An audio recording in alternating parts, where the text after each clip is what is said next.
Então, meus irmãos, a palestra que eu programei com a irmã Samira é nesse momento crítico, né, que nós estamos, né? E inicialmente eu dou a todos o meu namastê, né? O Deus que habita em mim saúda o Deus que habita o coração de todos vocês e todos aqueles que nós sabemos que não só hoje, mas em outras temporadas, outras épocas, né? Quiçá seja preservado digitalmente esse material, né? Nós vamos falar com vocês sobre Mahatmas e Chelas, né? Que obviamente é um assunto muito importante para quem? Para os membros aqui da Sociedade Teosófica, aqueles que estudam o quê? A filosofia teosófica. Muda aí, Jorge. Aí eu tenho que ficar dando o contra-rega lá, tem que ir mudando lá. Então, meus irmãos, nós estamos aqui numa loja teosófica Raja Yoga. A gente vem aqui principalmente para estudar esse assunto chamado teosofia. Só que eu acho que isso é um fenômeno moderno, né? Um fenômeno, infelizmente, da atualidade, que as palavras, como elas são utilizadas hoje em dia, nem sempre elas representam aquilo que primariamente elas foram designadas para representar. Então, a gente vê muita gente dizendo assim, hoje eu vou lá na teosofia. Ou então, o fulano escreveu um livro de teosofia. Ou então, diz assim, essa teosofia eu não estou entendendo muito bem. Então, a gente vê que as pessoas usam o termo teosofia não exatamente como ele foi programado para ser usado, né? Essa palavra que, segundo consta, foi cunhada e foi publicada inicialmente pelos neoplatônicos, né? É óbvio que a gente vê essa palavra, inclusive, não junta assim, mas até na própria Bíblia, nos evangelhos, em algum momento lá, Paulo está falando, ele fala a sabedoria de Deus, né? Mas teosofia, meus irmãos, é, ao mesmo tempo, e da maneira mais profunda, a sabedoria divina, cósmica, espiritual, e a partir daí tem muitas coisas que as pessoas chamam de teosofia que não necessariamente são realmente teosofia. Para a gente ter noção, quando a gente chegar naqueles assuntos mais críticos lá na frente, as pessoas vão falar, olha, essa teosofia é essa confusão aí. Pelo amor de Deus, meus irmãos, teosofia, a primeira acepção ali, é a própria sabedoria da divindade. É o conhecimento, a sabedoria com o qual a divindade estrutura esse universo que é o sistema solar. Se Deus, a divindade, o nome que a gente der para ela, o grande arquiteto do universo, o grande geômetra do universo, o grande pizzaiolo do universo, o termo que vocês quiserem dar para o termo Deus, mas segundo se diz, se Deus deixasse de exercer essa sabedoria divina, esse universo se desmantelaria, ele é mantido, agregado com essa sabedoria divina. E Blavatsky mesmo diz que, por exemplo, sociedade teosófica, a gente não pode confundir diretamente com teosofia. Porque Blavatsky, lá na chave para teosofia, ela diz a sociedade teosófica é um pequeno cometa tentando arranjar uma órbita estável ao redor do Sol da teosofia. Imaginem bem se Blavatsky, a nossa querida, a mais importante das fundadoras da Sociedade Teosófica, disse isso, de que Sociedade Teosófica é apenas um cometa, é uma pedra ali deslizando no espaço, tentando achar uma órbita. Não vamos confundir Sociedade Teosófica com a teosofia, porque a Sociedade Teosófica é constituída por homens, mulheres, né? Pessoas que, obviamente, têm os seus defeitos, que têm os seus preconceitos, e é bobagem a gente tentar fugir dessa realidade. Então, os esforços que esses mais de 130, 140 anos que a Sociedade Teosófica tem, foram esforços humanos para estabelecer essa sociedade. Outra coisa também que é muito confundida com teosofia é a literatura teosófica. E ela é muito vasta, meus irmãos. Ela não está publicada toda em português. Se nós tivermos aí uns 400, 500 livros de teosofia, saibam que os bibliotecários, as pessoas especialistas realmente em catalogamento de livros, dizem que tem mais de 3.000 livros diferentes que nós podemos colocar dentro dessa categoria de literatura teosófica. E, obviamente, se a literatura teosófica não é igual à teosofia, também os autores teosóficos não são a teosofia, meus irmãos. E isso, inclusive, se vocês lerem com cuidado a própria revista aí da nossa Sociedade Teosófica no Brasil, ela diz que nenhum autor, né, é aquele que tem a verdade sobre o que é ou não é teosofia, meus irmãos. Teosofia é uma coisa indefinida, meus irmãos, muito mais ampla do que qualquer esforço nosso intelectual para abarcar isso. Então, eu coloco isso, meus irmãos, para nós fugirmos daquilo que, infelizmente, acontece muito, e acontece até nessa nossa sociedade teosófica, de fanatismo por um ou outro escritor, autor teosófico, né? Chega alguns que chegam ao absurdo de dizer, olha, teosofia é só esses livros aqui. A corrente mais forte que tem diz assim, teosofia é só o que escreveu Blavatsky e as cartas dos mestres. Tem outros que dizem assim, a teosofia é só o que escreveu Leadbeater e Annie Besant, que eles simplificaram um pouco a literatura, né?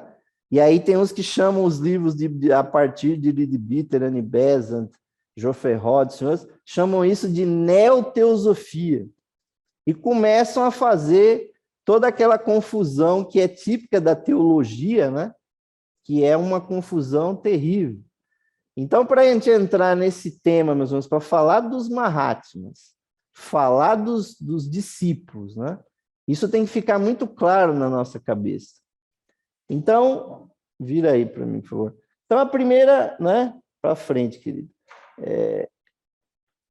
A primeira pergunta, meus irmãos, é: quem são os Mahatmas?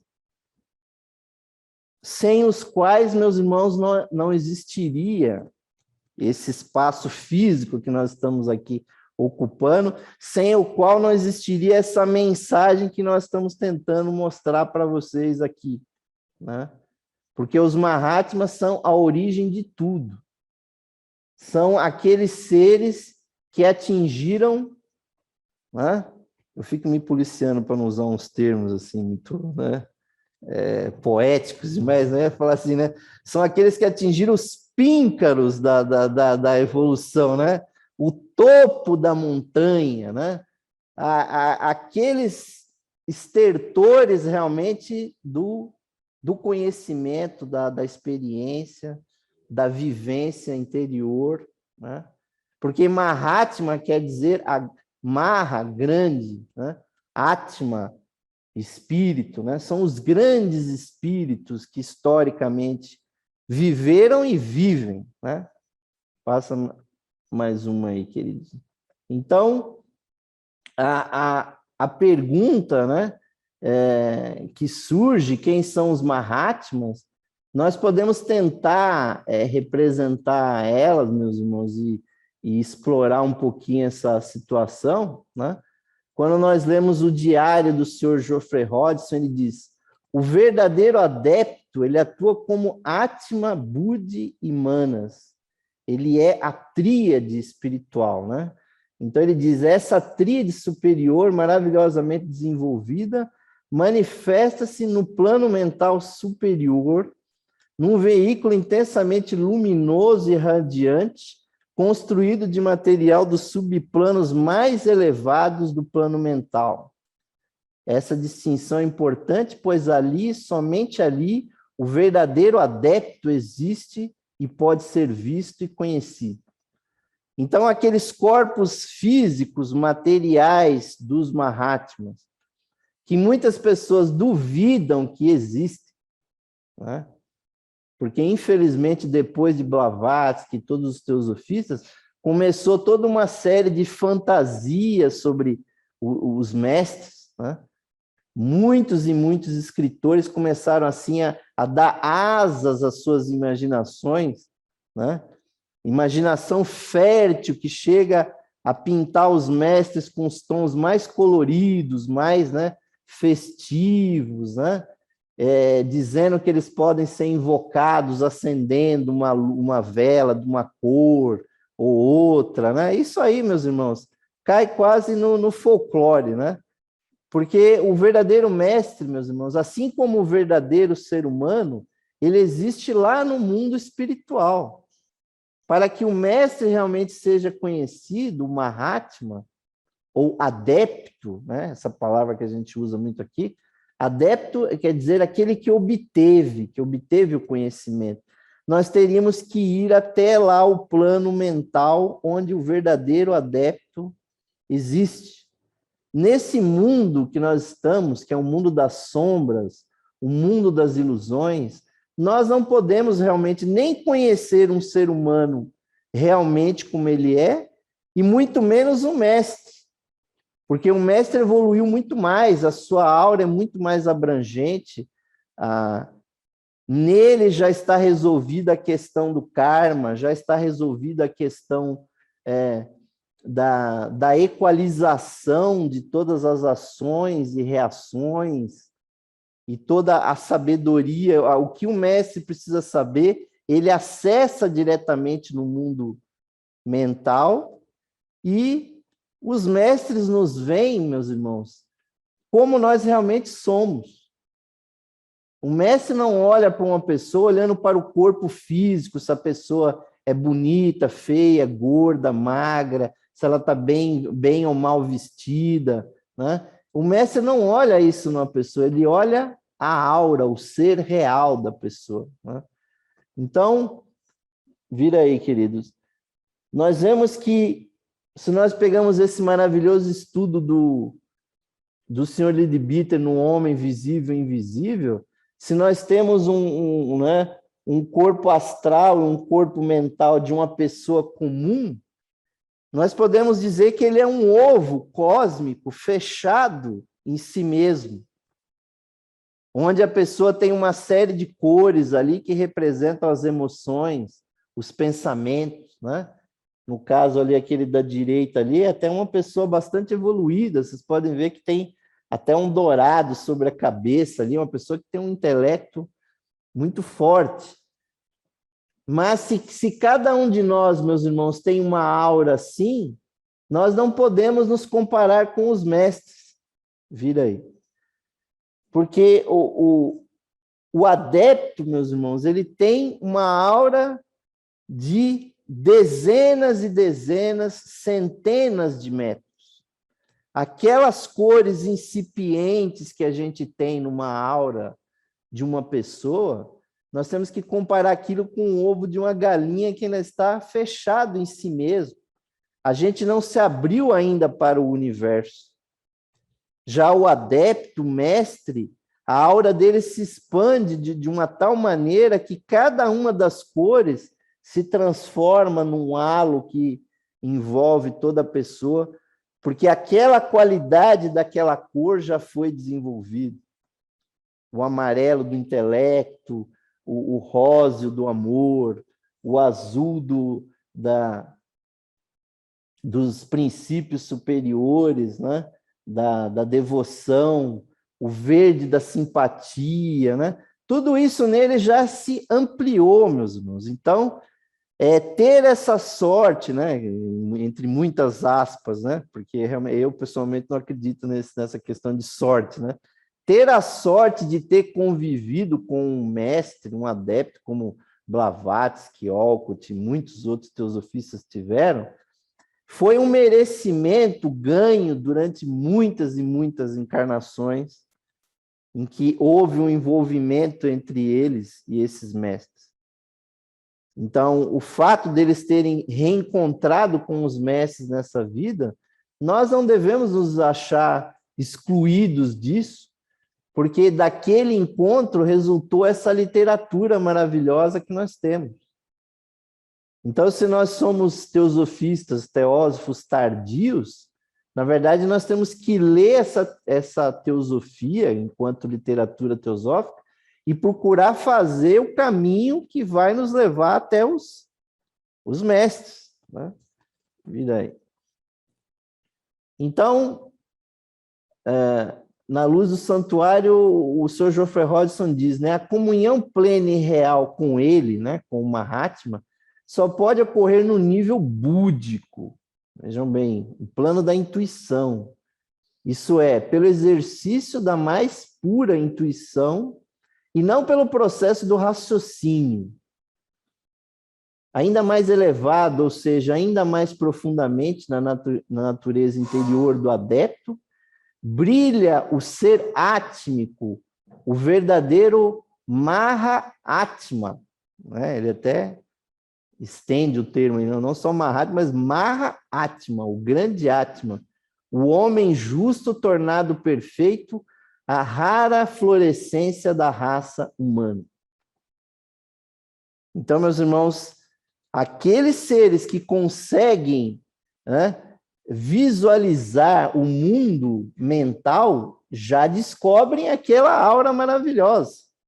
Agora, aqueles que se unem aos mestres no plano búdico, vem um outro aspecto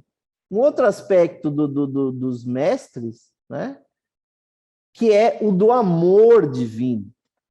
Não só a mente divina, mas o amor, a inclusão. Quando nós vemos os discursos do Senhor Buda, o discurso do Cristo, como que eles são inclusivos, como eles são pessoas do perdão, do amor, porque eles estão se sentindo unos com todos. Tanto é, meus irmãos, que a iniciação na fraternidade branca, ela se dá quando você eleva o candidato até o plano búdico. Porque nós não temos corpo búdico, meus irmãos, isso é um fato. Nós temos o princípio búdico, o princípio crístico, mas corpo búdico não. E nós podemos ver que a maior parte das pessoas nem corpo mental direito elas têm, né? E esse corpo mental das pessoas está se expandindo pelo quê? Pela educação formal, a educação universal que hoje existe no mundo. Isso está expandindo o corpo mental das pessoas, mas antigamente, praticamente, as pessoas eram só astral, né?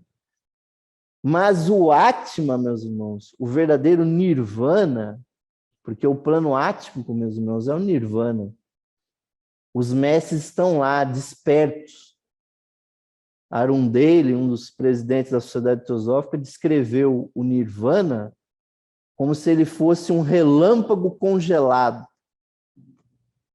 Aquele brilho intenso, vívido. Vocês imaginam o que é a sua consciência estar nesse mundo aonde a força, a vontade de Deus, porque se o mental é a mentalidade divina, o pensamento divino, se o búdico é o amor divino, a unidade divina, o Atma é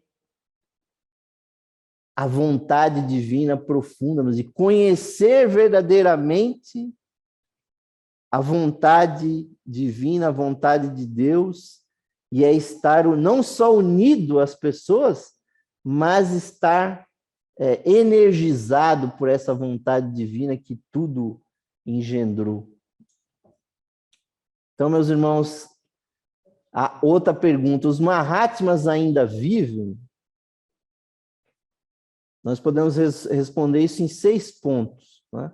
Sobre a questão se os Mahatmas ainda estão vivos. Nos diz aqui, isso foi tirado da obra Os Mestres e a Senda, de Charles Leadbeater.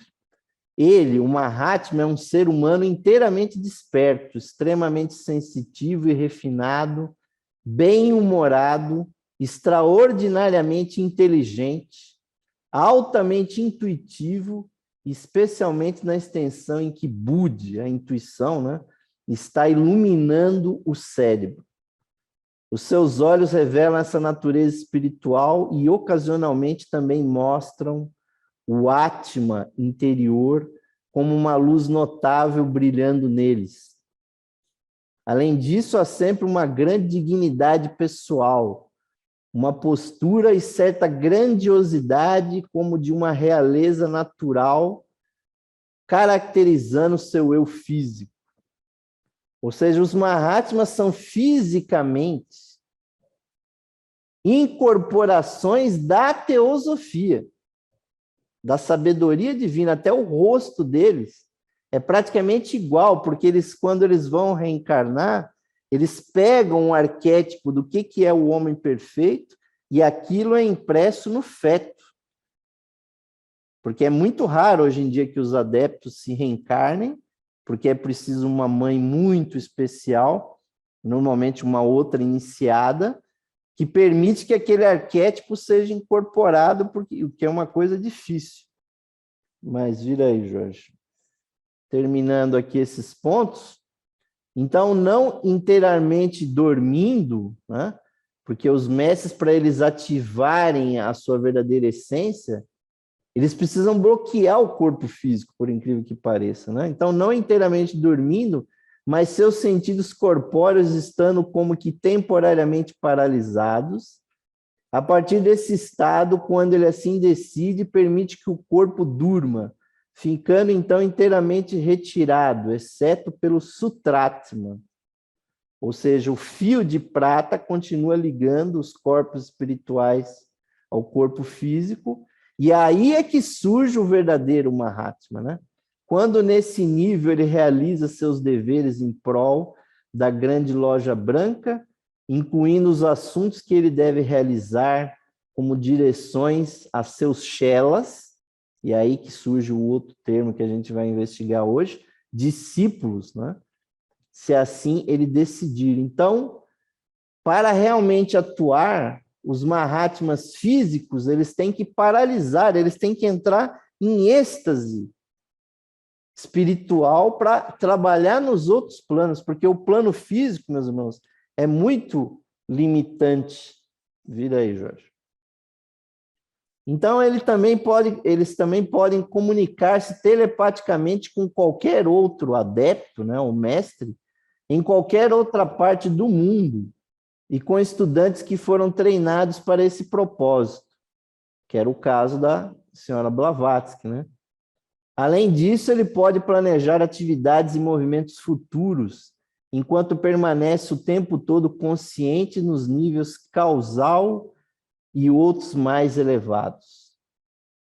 Então, meus irmãos, a resposta para essa questão, meus irmãos, se os Mahatmas existem, é sim, mas o número deles é tão pequeno, as condições para que eles se movimentem no mundo são tão difíceis que realmente é muito difícil que as pessoas se encontrem com eles.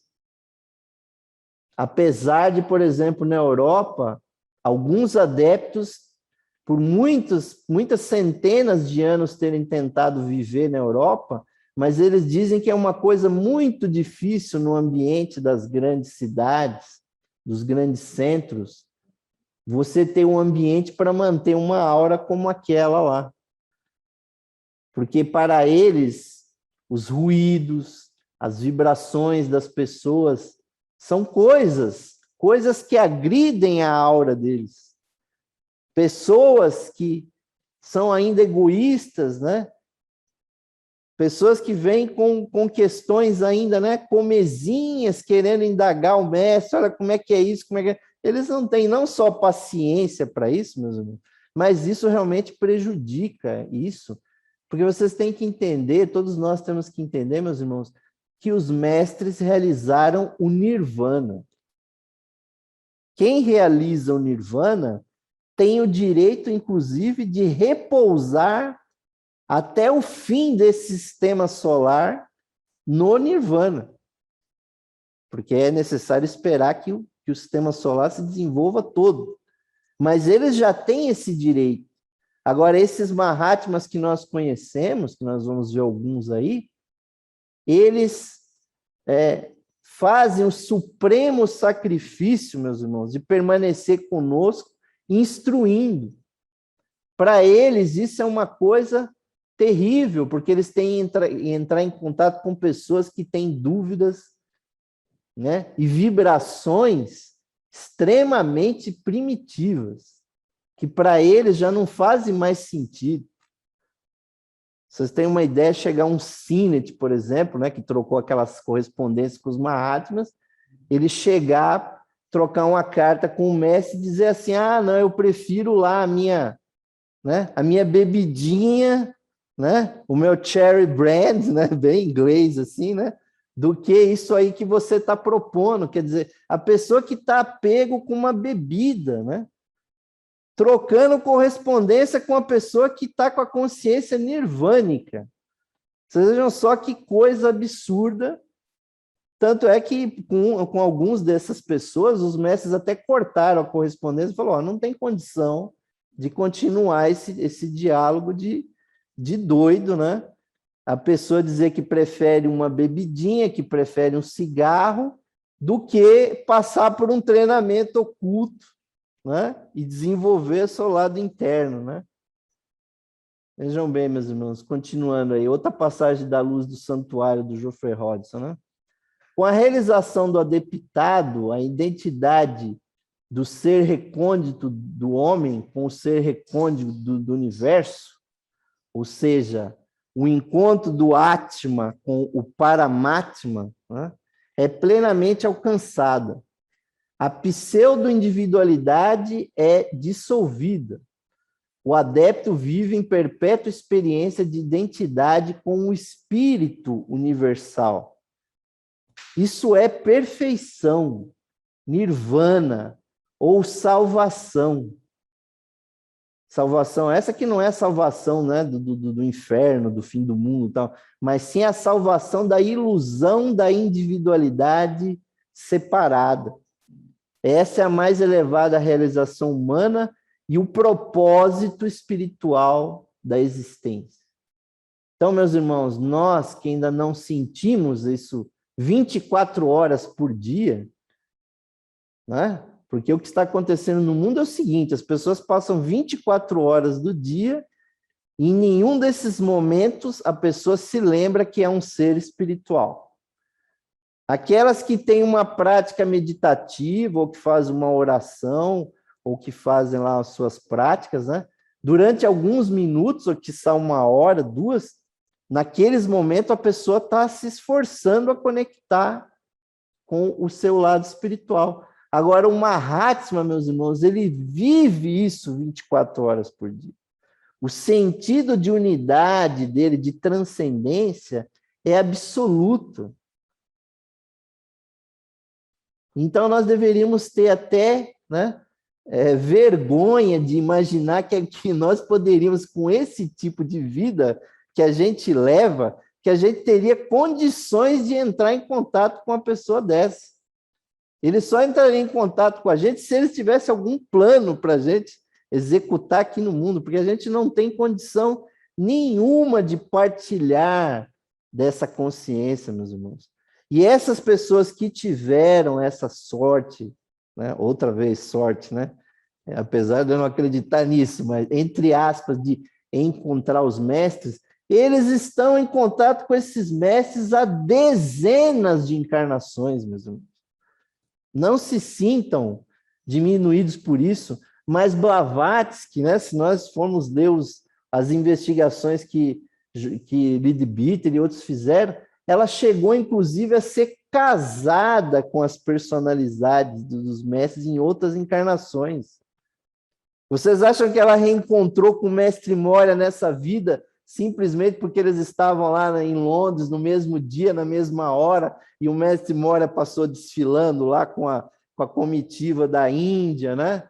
Eles foram lá vender tapete lá na exposição que teve a Exposição Mundial de Londres. Não é por acaso, não, meus irmãos. Esse negócio de sorte, acaso, isso não existe. O que existe é karma.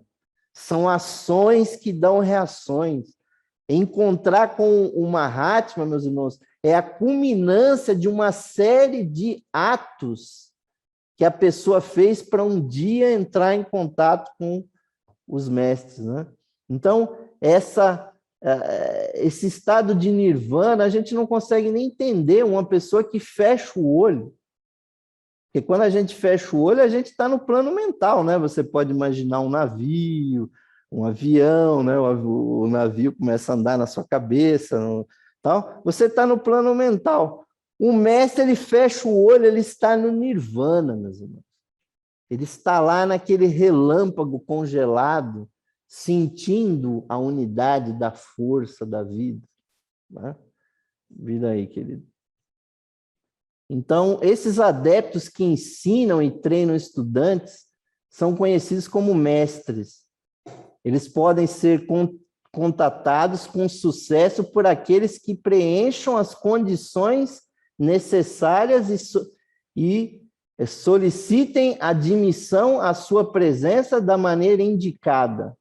Essas condições e métodos de petição estão plenamente descritos na literatura teosófica antiga, medieval e moderna.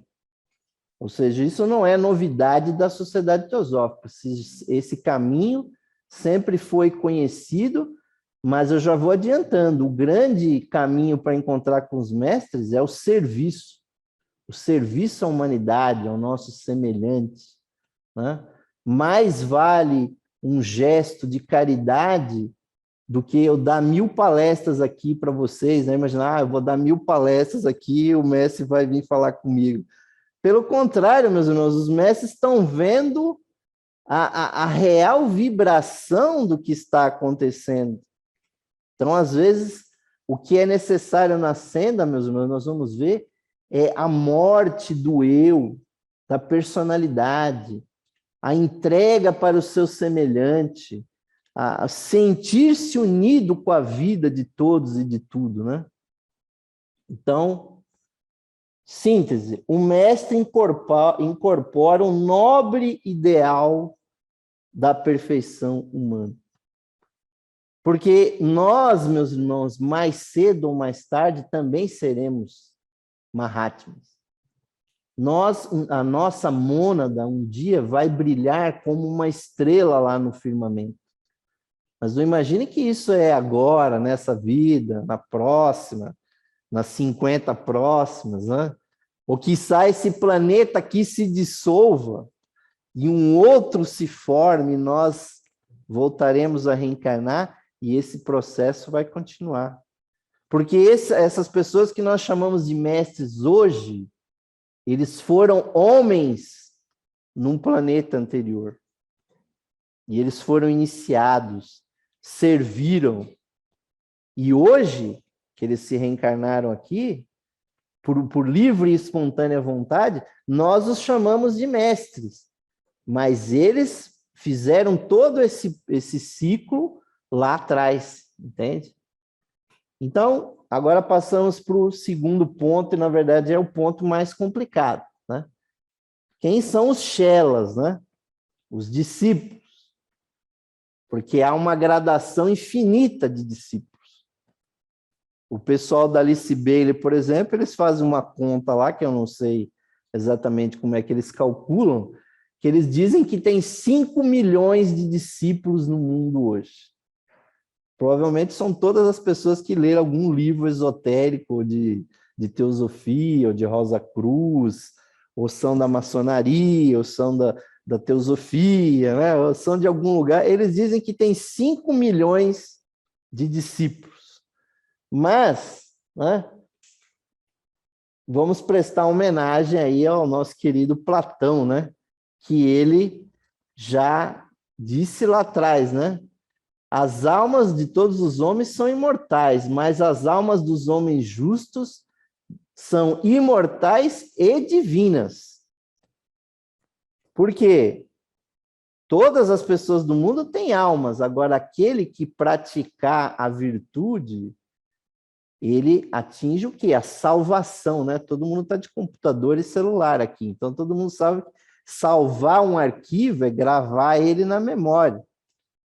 Então, salvar, meus irmãos, é gravar aquela alma lá no mundo da transcendência, no mundo da divindade, porque não são todas as almas que estão salvas.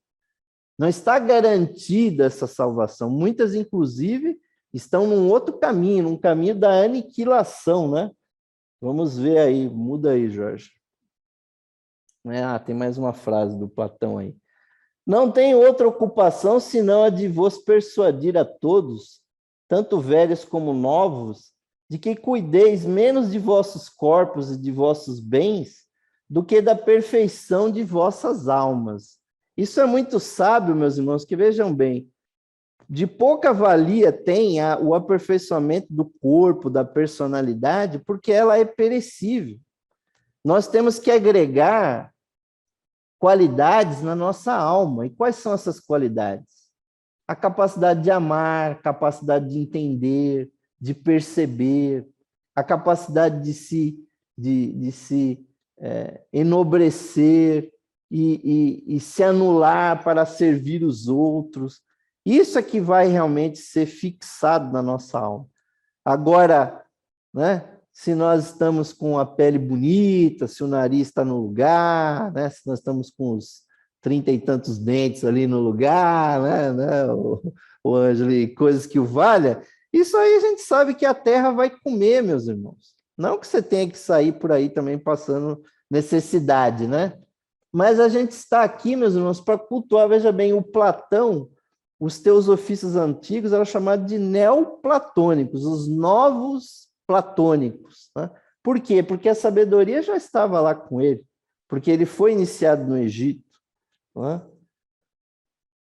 Então, esse aqui é um gráfico que o Dom Ismael ele devia estar aqui hoje presente, mas ele não veio, né? Porque isso aí é a montanha da evolução, né, meus irmãos? Então, a evolução natural, ela é o quê?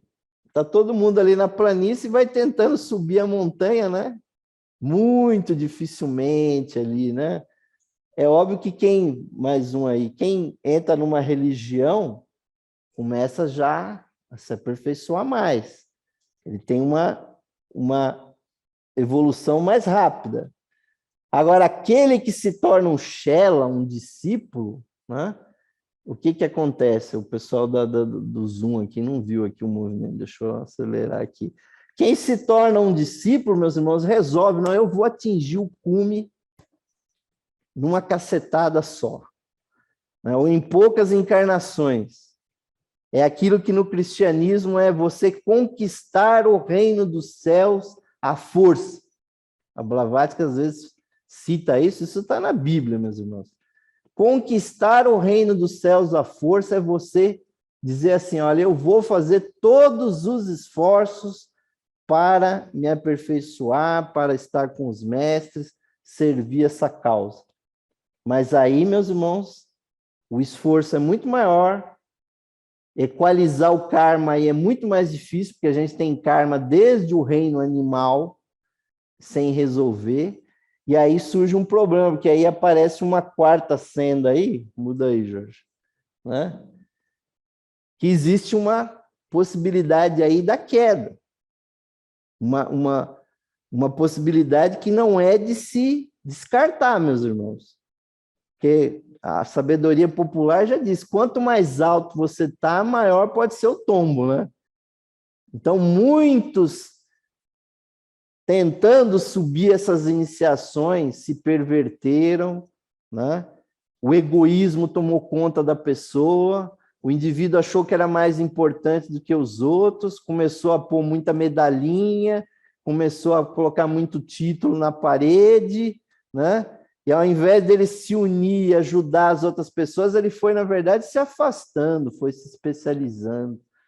Então, a falha, meus irmãos, a queda aí, é uma possibilidade, não que seja seguida por muitos. E aí tem uma pedra de toque aí que vocês têm que perceber. esse pessoal que está indo para trás aí, que está caindo, eles só se interessam por uma coisa, né? Por poder. Poder financeiro, poder político, poder bélico, né? Qualquer tipo de poder, por exemplo, essa reunião para eles aqui não tem interesse nenhum, porque ninguém está pagando nada para mim aqui, para dar essa palestra, ninguém está vendendo arma aqui, ninguém está garantindo cargo no governo, nem nada. Essa reunião aqui para eles é zero. Nenhum magro negro se interessa aqui por essa reunião. Agora, se a gente estiver discutindo aqui, né, venda de vacina, né, por um precinho um pouquinho mais alto aí do que, né, alguns milhões de doses aí por $1 de propina cada uma, tal, aí vocês podem ter certeza. Então, meus irmãos, vocês não devem se enganar, porque todo o poder, quando ele existe, ele é atacado pelas forças das trevas, né? Então, vamos a uma frase aí da Carta dos Mahatmas, que é terrível isso aqui, meus irmãos. É o mestre Kutumi falando, né? O caminho para as ciências ocultas tem que ser trilhado laboriosamente e cruzado com perigo de vida, que cada novo passo nele levando à meta final está cercado de armadilhas e espinhos cruéis. Né? Poético, mestre Kutumi, né? Que o peregrino que se aventura nele é levado inicialmente a confrontar-se e conquistar a 1001 fúrias que guardam a entrada e seus portões adamantinos. Fúrias essas chamadas dúvida, ceticismo, desdém, ridículo, inveja e, finalmente, tentação. Especialmente essa última, porque essa é que derruba o cara. Ele está com poder e fala, não, o poder é meu. Ele esquece que o poder é divino, que o poder é do universo, né? E aquele que quer ver, né, além, tem primeiro que destruir essa parede viva. Porque, vejam bem, esses defeitos, meus irmãos, eles se constituem elementais na aura da pessoa. Então, é um problema sério, né? Realmente é vivo. Que ele deve possuir um coração e uma alma revestidos de aço, de uma firmeza, nunca falhando em determinação e, no entanto, sendo manso, gentil e humilde, tendo banido de seu coração toda a paixão humana que leva ao mal. Porque, queridos, as ciências ocultas realmente elas levam o indivíduo a perceber o que é a realidade. E a teosofia nos mostra muito mais, porque ela nos mostra que a gente vem desde as almas coletivas animais. Então eu me sinto assim, pelo menos intelectualmente, eu me sinto mais ou menos como o Mestre Jesus, quando ele olhava para as pessoas, né? Traziam os doentes, traziam os paralíticos, né? Ou então vinha aquele pessoal do templo bater boca com ele sobre as doutrinas, né? Mas ele se sentia unido assim com todas aquelas pessoas, até com as mulheres de vida fácil lá, que de vez em quando ele passeava lá para aquele lado lá. Mas por quê? Porque eu acho que ele foi tão instruído, tão iniciado, e a consciência dele entrou tanto naquele nível búdico, crístico, e eu também me sinto mais ou menos assim, meus irmãos, porque eu tenho certeza de que nesse nosso espaço aqui, que é o planeta Terra, não é essa sala, não é o Zoom aqui, mas é o planeta Terra. As pessoas que estão aqui, meus irmãos, encarnadas, são todas extremamente vitoriosas. Porque nós vencemos, meus irmãos, momentos terríveis da evolução. Eu já dei aqui aquelas palestras falando das almas grupo, né? Vocês imaginam uma mônada encarcerada em toneladas de pedra, uma mônada encarcerada no reino vegetal, agora um pouquinho melhor no reino animal, cuja porta está fechada à passagem do reino, né, dos animais para nós. Agora, os seres humanos, nós conseguimos, meus irmãos, a individualização, nós somos um corpo, uma alma e um espírito, uma mônada. Então, isso é vitória, meus irmãos. Por mais decaído que seja uma pessoa que está na nossa frente, ela é o resultado de milhões e milhões de anos de evolução. Então, nós não temos o direito de fazer nada contra ninguém nesse mundo, porque essa pessoa já evoluiu muito. Ela só precisa de oportunidades de se desabrochar, de evoluir. As pessoas precisam ser educadas, precisam ser instruídas, né? Tem pessoas que, infelizmente, não conseguem nem se alimentar. Primeiro você tem que alimentar, alimenta o corpo, alimenta a emoção, depois se alimenta a mente, quem sabe você consiga alimentar o espírito, né? Mas, meus irmãos, tem frases ainda piores ainda, né? Vamos nessa aqui do Mestre Kuthumi, né? Olha aí que rosto, né? Pintado pelo Hermann Schmeischer, né? A pedido de Blavatsky, né? Ela chegou, pediu para aquele artista retratista, falou, pinta, vamos pintar a face do mestre. Falou, mas eu nunca vi ele, como é que eu vou pintar? Falou, não, começa aí pintando um cara de turbante, né? Aí o cara virou para a tela, ela colocava a mão atrás da cabeça dele, vai pintando aí. Ele foi, saiu esse retrato aí, que durante muitos anos foi exposto na biblioteca da Sociedade Teosófica, lá em Adyar, na Índia. Aí diz que a biblioteca ficava cheia lá de gente, lá, né, olhando aquele retrato que foi pintado, né, sob influência da Madame Blavatsky. Mas olha a instrução dele, né? O chelado, né, o caminho do discípulo, né, revela o homem interno e traz à existência os vícios e as virtudes adormecidas. O vício latente gera pecados ativos e frequentemente seguido de insanidades. Vejam bem que advertência é essa, hein? Ser puro, virtuoso, vive uma vida santa e serás protegido. Lembra-te, porém, de que aquele que não for puro como uma criancinha, melhor será renunciar ao chelado. Porque você pedir, meus irmãos, para ser discípulo de um mestre, é pedir para receber mais energia no seu sistema, na sua aura. Então, se você tem vícios, tem coisas ali que você não sabe o que está acontecendo, aqueles vícios aumentam. Se tornam, como ele diz aí, de vício latente, se transforma num pecado ativo. É por isso que muitos realmente decaem. Então, não é, meus irmãos, uma recomendação ruim a pessoa, antes de mexer com o ocultismo, que ela vá fazer primeiro uma terapia, um psicólogo, tente encontrar quais são os traumas da sua vida, as coisas que ela não resolveu, porque se ela pedir energia na aura dela e ela receber, como nós vemos aqui, que aqui nessa instituição, em outros locais, há instituições que jogam muita energia na pessoa. Então, o que é latente pode se transformar em ativo. Então, o ocultismo tem essa questão, então é uma instrução bastante prática, é uma advertência terrível, diria assim, né? Então, algumas passagens do diário do Geoffrey Rhodes que são muito importantes, né? Ele fala a necessidade de matar o eu, né? Muitas pessoas acham isso aí quase que cômico, né? Porque quando eu leio aquela passagem lá da Voz do Silêncio, né?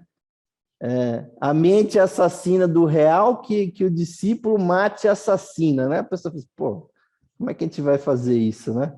Mas vem aqui o Geoffrey Rhodes fala a mesma coisa. A tarefa que demanda mais íntima atenção, o maior e mais continuado esforço é a destruição do arrancara, o eu separado, o egoísmo. Hora após hora, dia após dia, o futuro adepto deve matar o eu, essa personalidadezinha separativa que a gente tem, destruir a ilusão ignorar e recusar as satisfações e renunciar os prêmios da natureza do eu separado.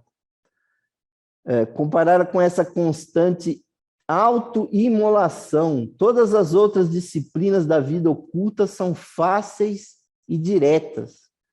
Até mesmo cada realização, cada pensamento, motivo e ação impessoal e sem egoísmo pode aumentar na personalidade separativa devido ao senso de satisfação e sucesso que produz.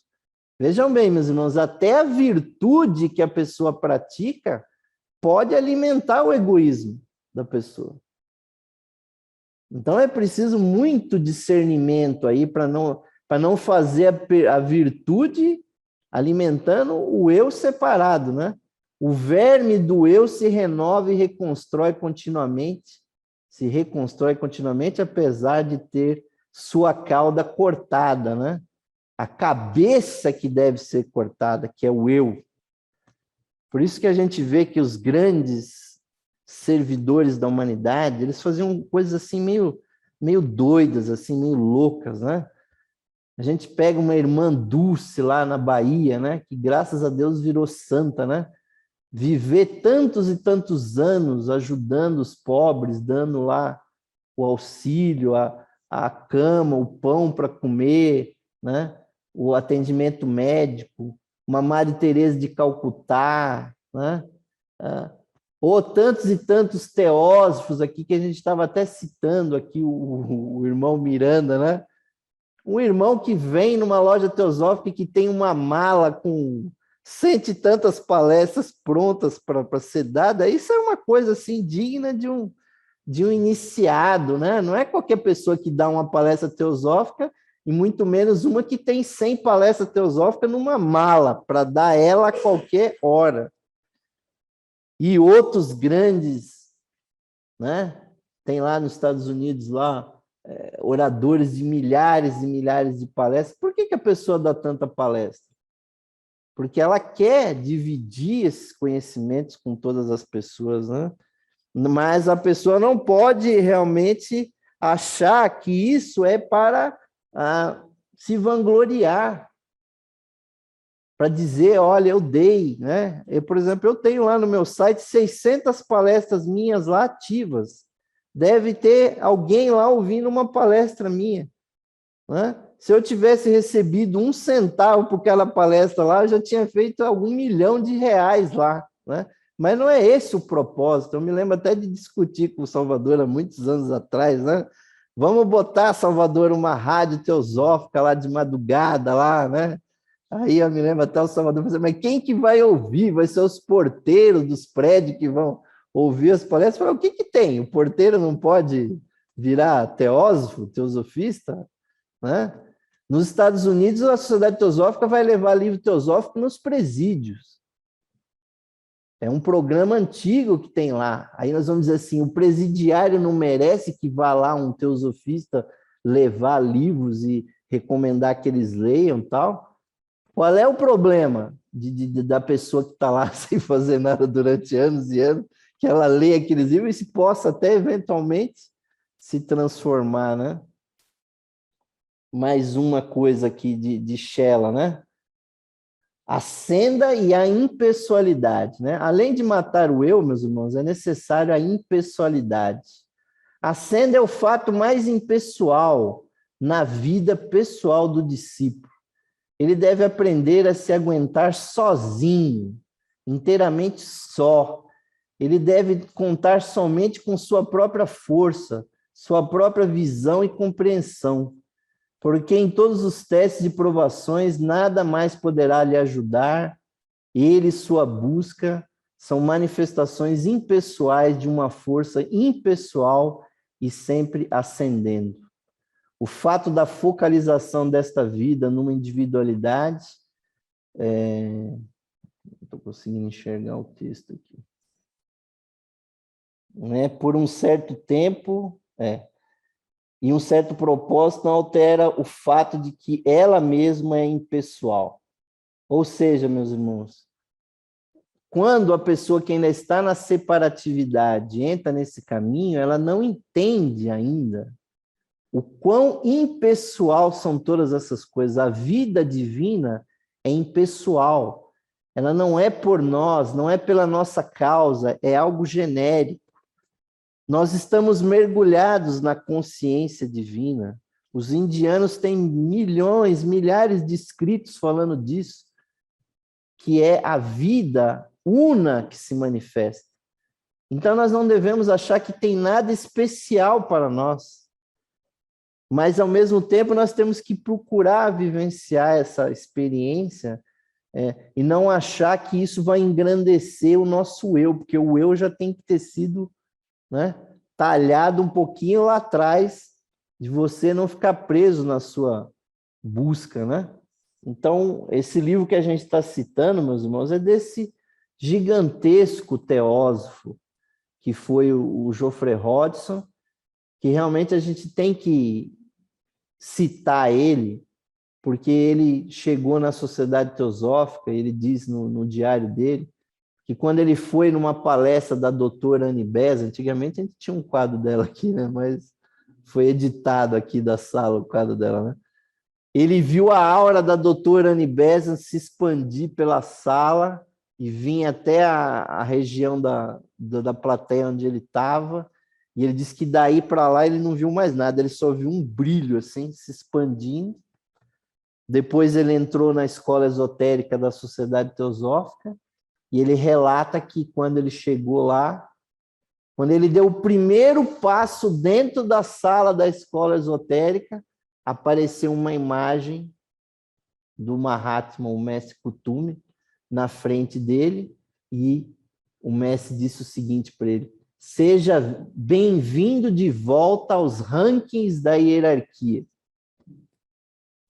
E foi lá dentro da escola esotérica que ele encontrou uma discípula do conde, o mestre Saint-Germain, que ajudou ele a controlar a clarividência dele, que ele não sabia abrir e fechar na hora que ele queria, né? Ela funcionava na hora que queria, como na palestra que ele foi assistir. E depois o mestre Kuthumi passou o discipulado dele, o chelado dele, para o mestre Polidoros Isurenos, que simplesmente foi um dos grandes neoplatônicos, o Philon, o judeu, mestre esse que o Geoffrey Hodgson foi lá visitar no Egito pessoalmente, porque ele está encarnado lá no Egito.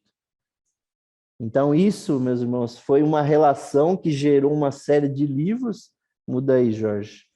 E o principal deles é o diário do Geoffrey Hodgson, que eu recomendo a vocês que leiam, porque o próprio Geoffrey Hodgson e outros estudantes dizem que é a continuação das cartas dos mestres, porque é um diário que ele compilou, meus irmãos, das experiências ocultas dele, da década de 20 até a década de 80 do século passado. São 60 anos de experiências ocultas em pequenas entradas de diário, onde há contatos com inúmeros adeptos. Esse material vocês podem achar em PDF lá no meu site, na Levir.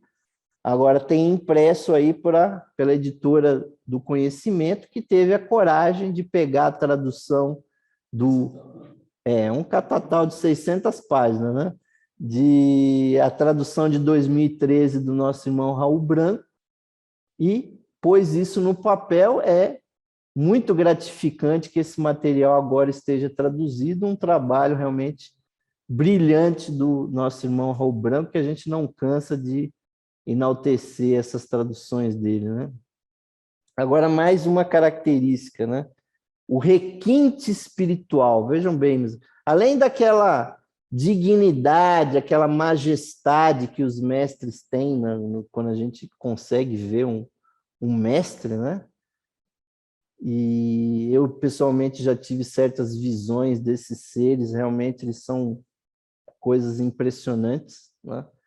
Quando grandes teósofos estiveram aqui no Brasil, eu tive a oportunidade de sentir a imagem desses grandes seres pulsando na aura dessas pessoas. E realmente essas formas de pensamento dos mestres têm exatamente isso aqui, ó, a renúncia, meus irmãos.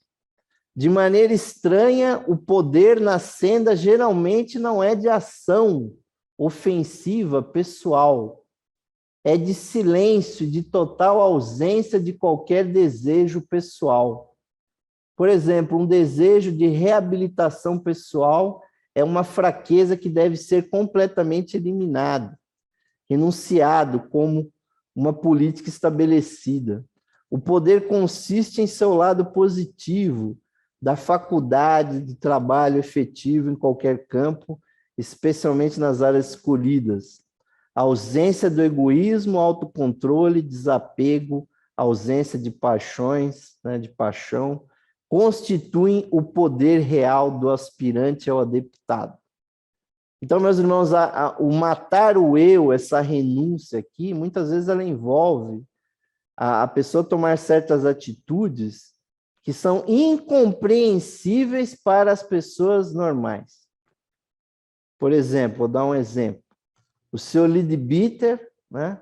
Charles Leadbeater, era atacado sistematicamente por uma série de escritores ao redor do mundo, jornais de vários países o criticavam.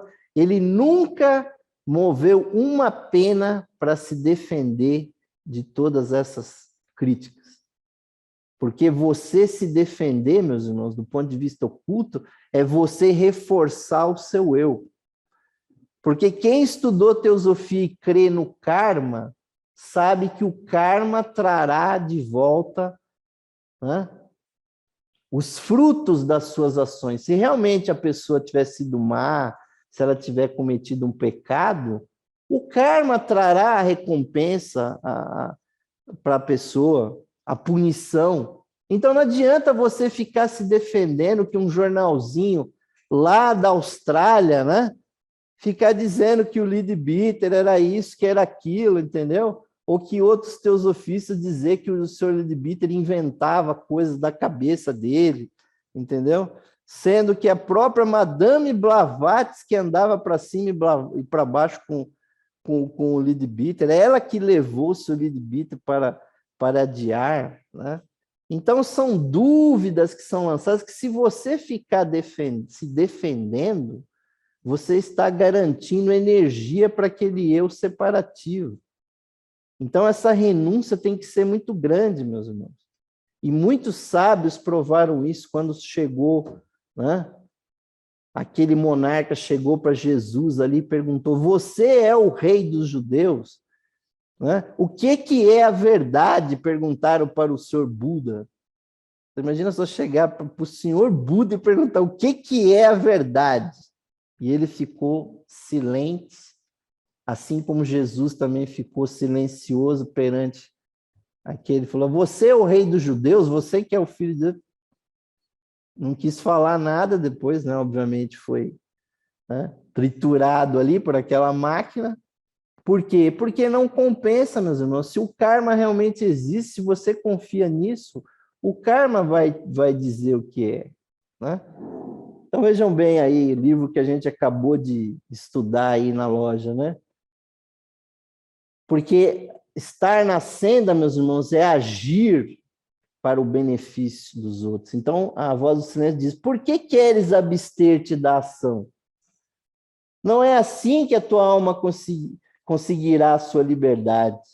Para chegar ao nirvana é preciso chegar ao conhecimento de si próprio.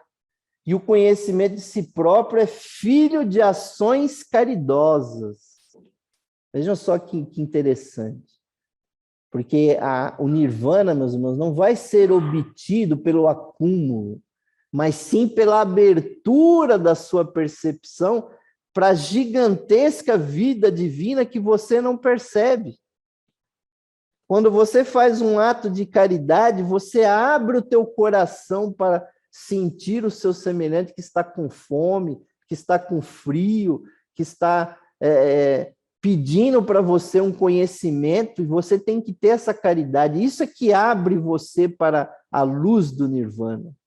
Não é ler milhares de livros teosóficos, ou escutar milhares de palestras, ou cursar N universidades. Não, meus irmãos. É abertura, caridade, né? mais uma aí, vamos mais uma que também é interessante, né? Da voz do silêncio. Se não pode ser o sol, sem então o humilde planeta. Ilumina e conforta o fatigado peregrino. Busca o que sabe menos que tu, e que em sua mísera desolação está faminto pelo pão da sabedoria. Sem um instrumento, sem esperanças ou consolação, e falo ouvir a lei.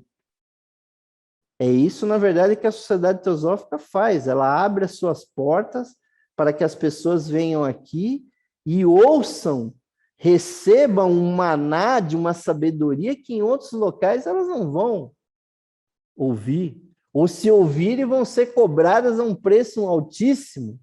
Porque tem gente que precifica isso aqui que nós estamos fazendo aqui hoje. E cobram altas taxas para ir em cursos, palestras, workshops e coisa que tal, tudo custando dinheiro, meus irmãos, por interesse. Então, meus irmãos, chegando próximo do fim dessa palestra, né? Que eu acho que já está 1h30 de palestra, mas o fato é que nós temos que falar de algumas coisas práticas, meus irmãos.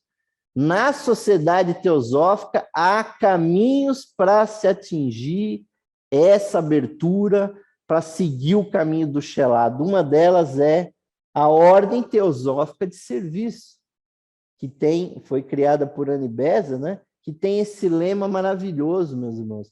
A união dos que amam ao serviço de todos os que sofrem. Vira aí, querido, porque tem nós vamos ter os dados da Ordem de Serviço, né? Ela foi fundada em fevereiro de 1908 pela Annie Besant para as pessoas que queriam organizar realmente atos altruístas, caridade, nem que seja para doar um alimento, né, alguma coisa que alivie o sofrimento das pessoas. Então, esse caminho do serviço altruísta está aberto na Sociedade Teosófica, meus irmãos. E não devemos delegar isso a um segundo plano. Quem quiser, tiver o raio que está ligado com isso, deve seguir esse trabalho, né? E na Bíblia nós vemos isso, esse caminho do serviço, nas Santas Escrituras a gente vê, né?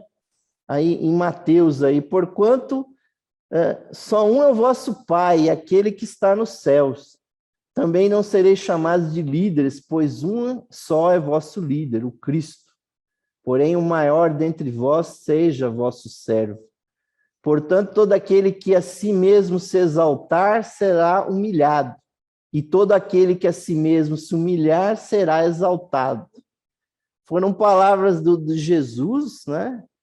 Habitado pelo Espírito do Cristo, que ele diz exatamente isso. O indivíduo que diminuir o seu eu pessoal será preenchido por um eu maior. Mas isso será visto pelos outros como uma humilhação. Porque o indivíduo não está preocupado mais em ficar rico, em ter posses, e isso e aquilo. E isso na sociedade atual é visto com maus olhos. A pessoa fica marginalizada, ela está sendo humilhada, mas espiritualmente ela está sendo o quê?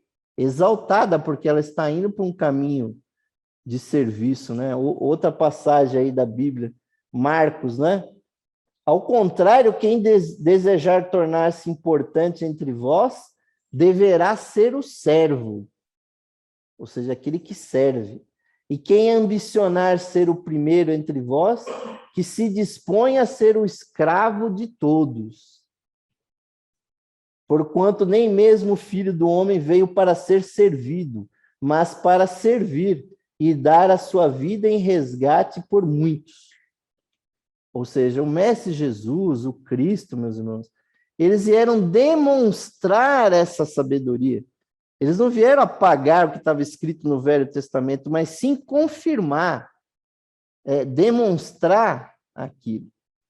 E na luz do santuário, meus irmãos, tem essa passagem que é excepcional, meus irmãos, que é de 30 de dezembro de 1979, que é o Mestre Kutume, vejam bem, né?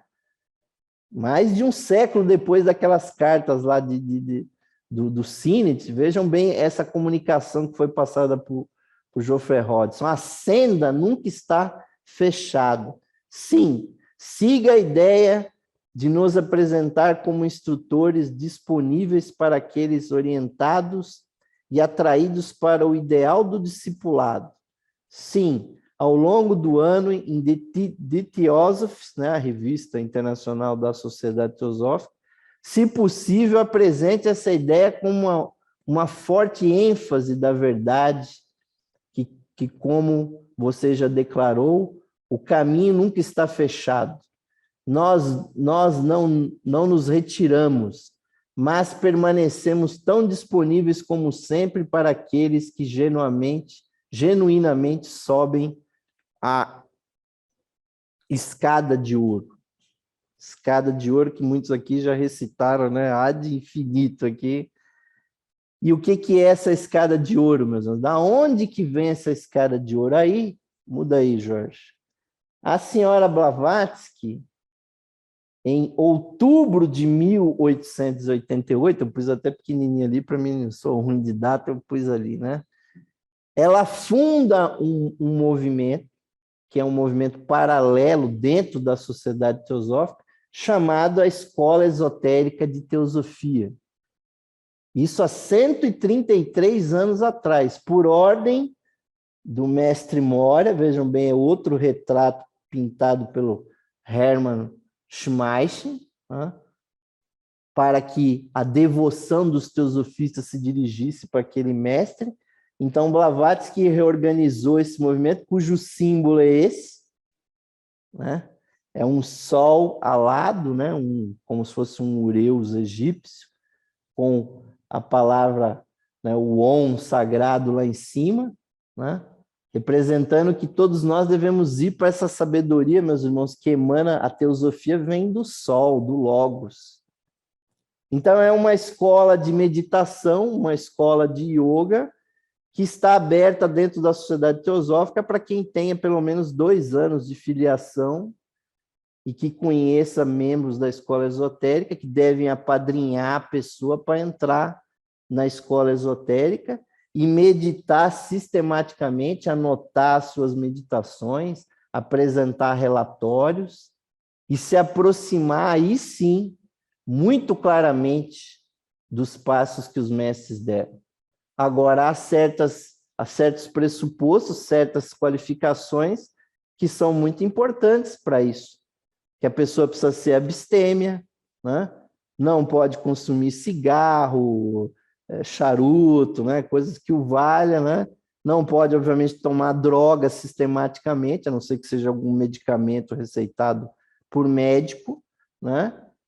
Mas, principalmente, ser vegetariano, para que ela não esteja agredindo o reino animal com a sua vida, e aí tentar seguir os passos que os discípulos do passado trilharam.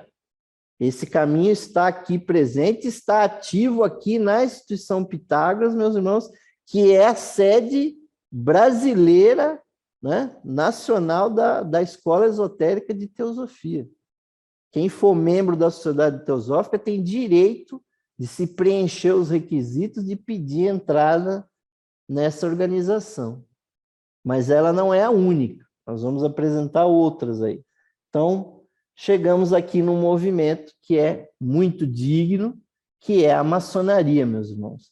A maçonaria é uma instituição que está intimamente ligada com a história da Sociedade Teosófica. Madame Blavatsky era iniciada em ritos mistos da maçonaria, foi iniciada pelo próprio Garibaldi na maçonaria que existia na Itália, na época que ela foi lá, se envolveu com guerras e tudo mais, mas ela participou com o Garibaldi ali, da maçonaria carbonária, como era chamada, né? Carbonária porque se reunia nas florestas, né? Então, Blavatsky e o Olcott, inclusive, esse casalzinho aqui de fundadores da Sociedade Teosófica, eles tinham uma ideia que a Sociedade Teosófica deveria ser uma entidade maçônica. Isso está aí publicado em português no diário do coronel Olcott. Eles já estavam quase que redigindo o ritual. Mas o fato é que eles foram para a Índia, que é um país muito pobre, e a maçonaria é um tipo de um movimento que exige a compra de joias e paramentos, toda uma série de coisas que eles acharam que não ia cair muito bem que a Sociedade Teosófica fosse uma entidade maçônica. Mas sempre ela ficou com todos os trejeitos, com todas as denominações maçônicas, vamos chamar os grupos teosóficos de loja, né? Tem muito maçom que chega aqui e fala, vamos lá na loja teosófica. Então, deve ser um ritual, né? Aí chegam aqui, é só uma palestra, né? Muitos teosofistas assinavam com 3 pontinhos, muitos mestres assinavam com 3 pontinhos, que é tipo dos maçons, porque Madame Blavatsky diz que os ocultistas orientais estudam maçonaria, porque é um sistema muito lindo que está no Ocidente ligado ali com o príncipe Racox, né, popularmente chamado de Conde de Saint-Germain, que era uma das denominações que ele tinha, mas é um movimento que surge juntamente com o rosacrucianismo na Europa, meus irmãos, totalmente promovido por aquele mestre ali do meio ali, e nós vamos ver que os grandes teósofos, Annie Besant, Leadbeater, eram graus 33 da maçonaria, Olcott era maçom, Blavatsky era maçom, os grandes teósofos foram maçons. Por quê? A maçonaria traz uma conceituação, meus irmãos, que Deus tem os seus projetos, os seus planos. Eles precisam ser construídos, incorporados na matéria. É por isso que a maçonaria trabalha o simbolismo da construção, né? Mas nós sabemos que isso é uma coisa espiritual. Então, quem tem essa índole do 7º raio, e é uma coisa muito importante, o 7º raio é o que está atuando no mundo hoje, meus irmãos. Não necessariamente só como ritual, mas como organização, como método. O mundo hoje é um mundo organizado pelo método do 7º raio. Isso entrou lá mais ou menos pelo ano 1400, por aí, que entra o 7º raio no planeta, e o Ocidente teve aquela resposta do Renascimento, tal, que desenvolveu as ciências, a linguagem, toda uma série de coisas, né? Mas eu vou só citar aqui os grandes livros do senhor Leadbeater, que eu recomendo muitíssimo para quem quiser se aprofundar, é A Vida Oculta na Maçonaria e A Pequena História da Maçonaria, que ele dá uma visão teosófica da maçonaria, que obviamente pode nem ser a preponderante na maçonaria atualmente, mas é uma visão que pode ser analisada, né? E aí eu cito o nosso querido irmão Joaquim Gervásio de Figueiredo, que dá nome a esse salão, vocês veem lá, Auditório Joaquim Gervásio de Figueiredo, que é o autor aqui do Dicionário de Maçonaria, editado pela editora Pensamento. Vocês podem ver que lá na foto, lá no crachá dele, está lá, 8º ou 6º, sei lá, conclave maçônico. Ele estava ele que era membro da maçonaria mista, mas também da maçonaria masculina, e membro da Academia Maçônica de Letras do Estado de São Paulo, grande tradutor de livros teosóficos, grande teósofo, ele que é um dos grandes idealizadores desse espaço aqui que nós estamos. Aí que vocês veem realmente a importância do Gervásio, e eu vou ter que citar o movimento que eu sou membro, né? A Igreja Católica Liberal, que funciona, inclusive, aqui também, na Instituição Pitágoras, todos os domingos, às 10 horas, 10h30 da manhã, nós temos missas, porque é uma leitura, meus irmãos, teosófica do cristianismo. Essa igreja que foi fundada em 1916, né? Recém completou um século de existência, é uma igreja que realmente, que eu tenho a grata satisfação de ser sacerdote dessa igreja. Então, eu peço aí que vocês passem, né? Nós estamos sob a égide de um grande adepto, né? Que é o Cristo, o Senhor Maitreya, Aquele que esteve com Jesus naqueles anos que ele pregou na Terra Santa, esse mestre atua no mundo ainda, não só para o cristianismo, mas para todas as religiões devocionais, né? E depois de Jesus, ele já esteve sobre outros iniciados, né?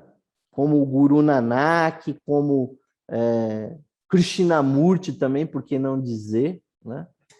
Toda aquela experiência com Krishnamurti é uma experiência com esse mestre. Muda aí, Jorge. Então, aquela influência espiritual desse mestre é realmente sentida por todos aqueles que participam dessa igreja, meus irmãos, porque ela é a descida do segundo aspecto da divindade. É o verdadeiro sentido da palavra Cristo, né? Então, vocês vejam bem, muda aí, Jorge, agora vai ser rápido agora. Quando um sacerdote, aí que no caso sou eu mesmo, impunha aquele cálice, né, nas suas mãos e... Muda aí, Jorge. E celebra uma missa, nós estamos celebrando, meus irmãos, a descida da sabedoria divina, dessa bênção divina até a matéria. Não buscando uma salvação pessoal, pode mudar, Jorge, né? Mas sim que cada um de nós precisa ter essa experiência, meus irmãos, de unidade, de devoção também, por que não dizer? Isso é uma grande tarefa da Igreja Católica Liberal, dar uma experiência devocional, né? Aí a Igreja Católica Liberal lá na Índia, né? Na Sociedade Teosófica, onde tem lá uma igreja, né? E lá no Centro Raja nós tivemos grandes celebrações, né? Vocês podem ver aí o clero da Igreja Católica Liberal reunida, né? É um grupo que busca praticar o cristianismo, mas com uma leitura teosófica, uma leitura não dogmática, principalmente, por isso que ela se chama liberal. Então, caminhos, meus irmãos, para trilhar, né? Pode virar aí, Jorge. Trilhar a sabedoria divina, vejam bem quantos caminhos que nós estamos mostrando para vocês: a ordem teosófica de serviço, a escola esotérica, a maçonaria, a Igreja Católica Liberal, ser membro de uma loja, porque não adianta nada você ser da Sociedade Teosófica e não ser ativo na sua loja. Isso é muito importante, porque é ela que mantém. Então, quando uma igreja ela faz um casamento, pode mudar, Jorge. Quando ela faz um casamento, você sacramenta alguma coisa natural, que é a união de duas pessoas, mas você traz a bênção, a sabedoria divina, a bênção divina naquele relacionamento. Ou quando você batiza uma... Né? Aí, no caso, foram quadrigêmeos aqui que foram batizados nesse salão aqui, por mim e pelo Ismael, né? Um irmão nosso que teve aí quadrigêmeos, né? Aí eu batizei 2, o padre Ismael batizou outros 2, né? Vira aí, Jorge. É realmente fantástico isso aí, era uma foto nossa com os padrinhos ali, com uma das crianças, que tinha 2 padrinhos para cada criança, então eram 8 padrinhos, né? Foi realmente... Ainda tinha até as fotos antigas aqui que tinha no Pitágoras aqui, né? Vejam só que interessante, meus irmãos. Então eu finalizo aqui, meus irmãos, com essas palavras do idílio do Lótus Branco, que dizem: a alma do homem é imortal e seu futuro é de algo cujo crescimento e esplendor não tem limites. O princípio que dá vida mora em nós e fora de nós, é imortal e eternamente benéfico. Cada homem é seu absoluto legislador, o dispensador da glória das trevas para si próprio e o decretador da sua vida, recompensa ou punição. É isso, meus irmãos. Eu vou parar por aqui, porque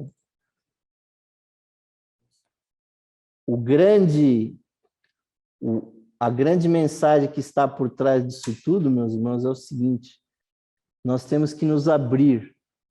Ser discípulo, meus irmãos, é diminuir o nosso eu e se abrir para o universo. cada um desses movimentos aí que vocês viram abre um pouquinho os chakras da pessoa para a percepção maior.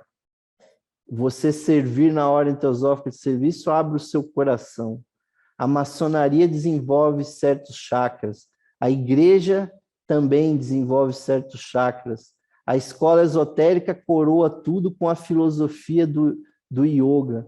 Então, quem buscar isso na sociedade teosófica, meus irmãos, é um caminho tão maravilhoso que realmente é de se admirar que isso está há mais de 100 anos de pé, como os seus idealizadores pensaram, e que isso está à disposição de vocês. Eu faço votos que vocês possam trilhar muito esses caminhos, porque eles ainda estão por ser trilhados pela maioria dos membros da Sociedade Teosófica. Muito obrigado. Não sei se alguém vai ter coragem de perguntar alguma coisa, porque, obviamente, foi muito material que eu trouxe para vocês, né?